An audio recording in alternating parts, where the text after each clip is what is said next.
Hello everyone, আজকে আমরা discuss করছি এআইবি 2024 এর যে এক্সামটি কন্ডাক্ট করতে চলেছে অল ইন্ডিয়া বার এক্সাম।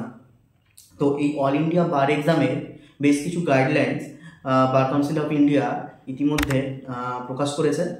তো রিসেন্টলি 2-3 দিন আগেই এটি বার কাউন্সিল অফ ইন্ডিয়া ছেড়েছে, আপলোড করেছে ওদের অফিসিয়াল ওয়েবসাইটে। তো গাইডলাইন্সে কী কী রয়েছে সেই বিষয়ে আজকের এই ভিডিওতে সমস্ত কিছু ডিটেলসে তোমাদের সাথে শেয়ার করব। ইউটিউবে বেশ কিছু ভিডিও রয়েছে, আমি নিজে দেখেছি।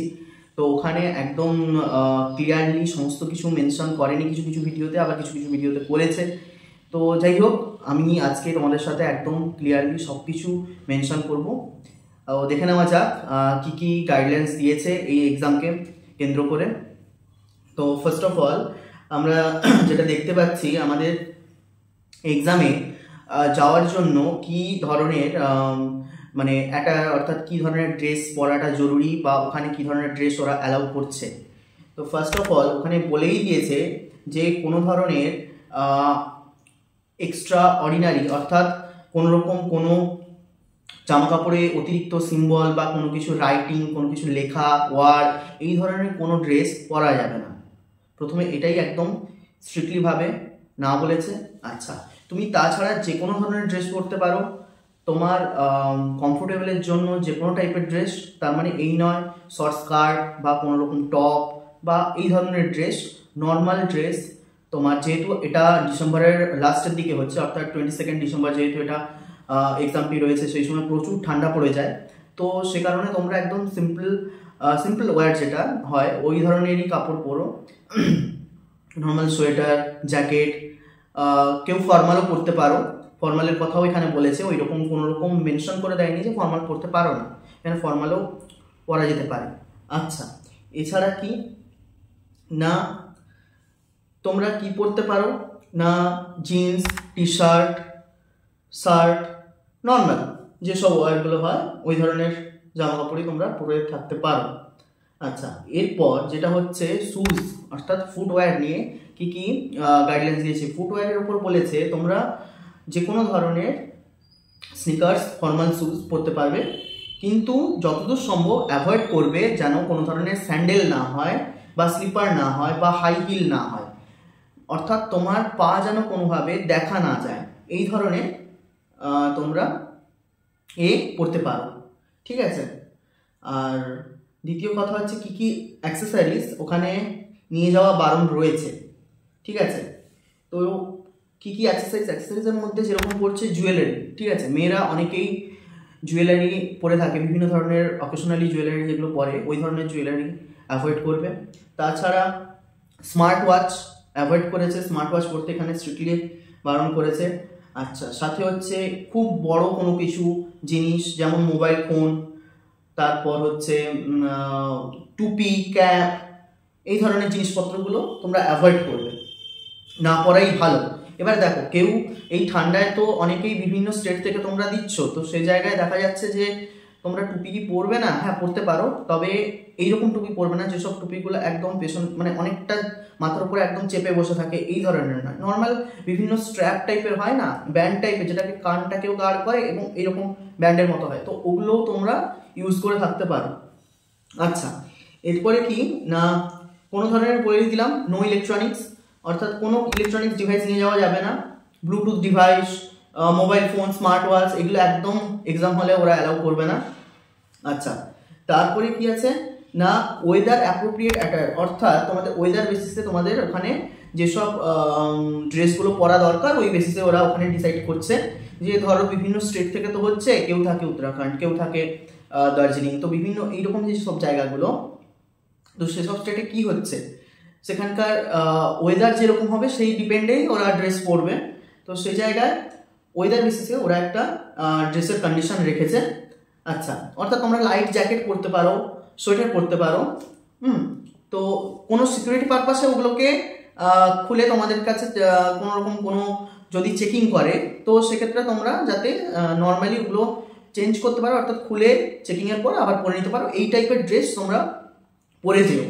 আচ্ছা, এরপরে কি রিলিজিয়াস এবং কালচারাল অ্যাটায়ার, অর্থাৎ অনেকেই আছে যারা দেখবে যারা শিখ বা পাঞ্জাবি এই ধরনের হয়ে থাকো তোমরা, তো ওই সব জায়গা থেকে বিলংস করো, তো ওদের কি হয় যে মাথায় পাগড়ি বা এই ধরনের বিভিন্ন রকমের অ্যাটায়ার থাকে, তো সেই ধরনের কালচারাল যে অ্যাটায়ারগুলো হয়, তো ওই অ্যাটায়ারগুলো এখানে স্ট্রিক্টলি একদম বারণ করেছে। এই ধরনের কোনো অ্যাটায়ার পরে ওখানে ড্রেসে যাওয়া যাবে না।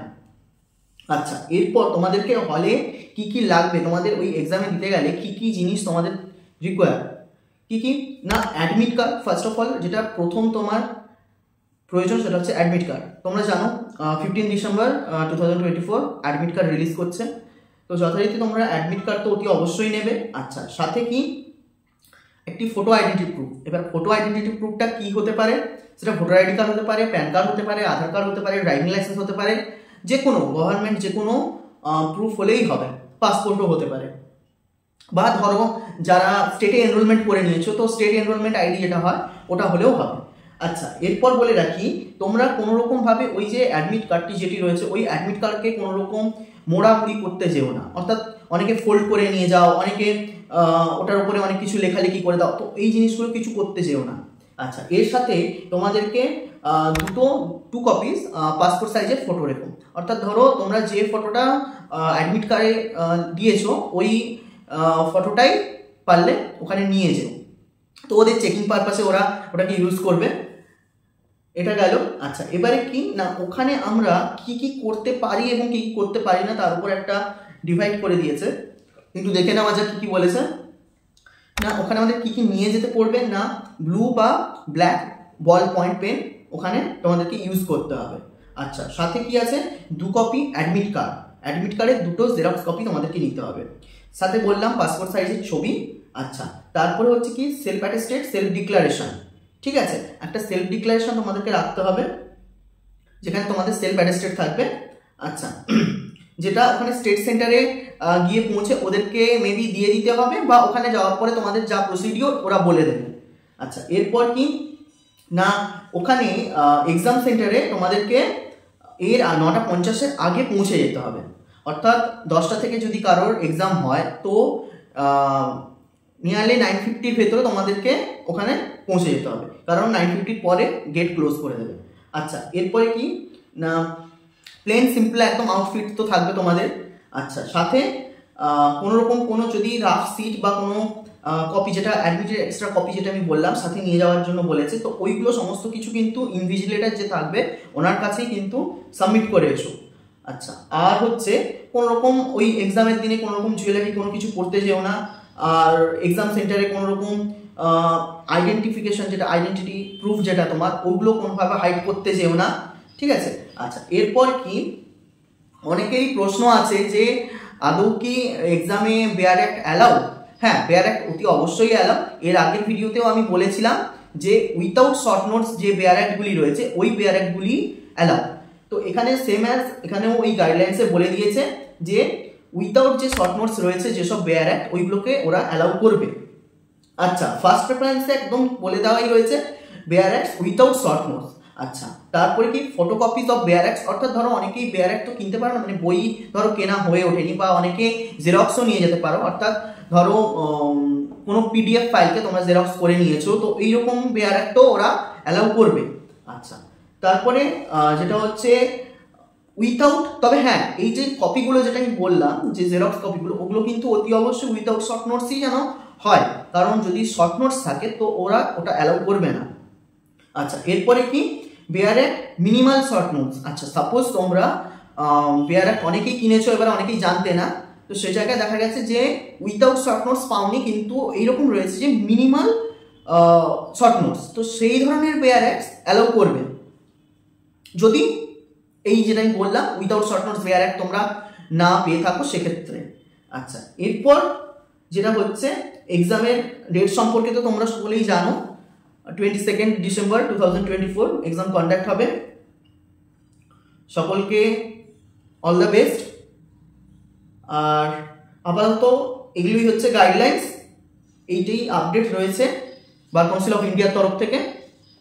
তো আশা করছি ভিডিওটা তোমাদের কাছে ভীষণ ইনফরমেটিভ লেগেছে, তো ভিডিওটি ভালো লাগলে অতি অবশ্যই লাইক করো, আর তোমাদের ফ্রেন্ডস কলিগস সবার সাথে ভিডিওটি শেয়ার করো। যারা নতুন আমার চ্যানেলটি দেখছো তারা অতি অবশ্যই সাবস্ক্রাইব করে দিও আর সাথে আমার চ্যানেলটি ফলো করতে থাকো। দেখা হচ্ছে নেক্সট ভিডিওতে।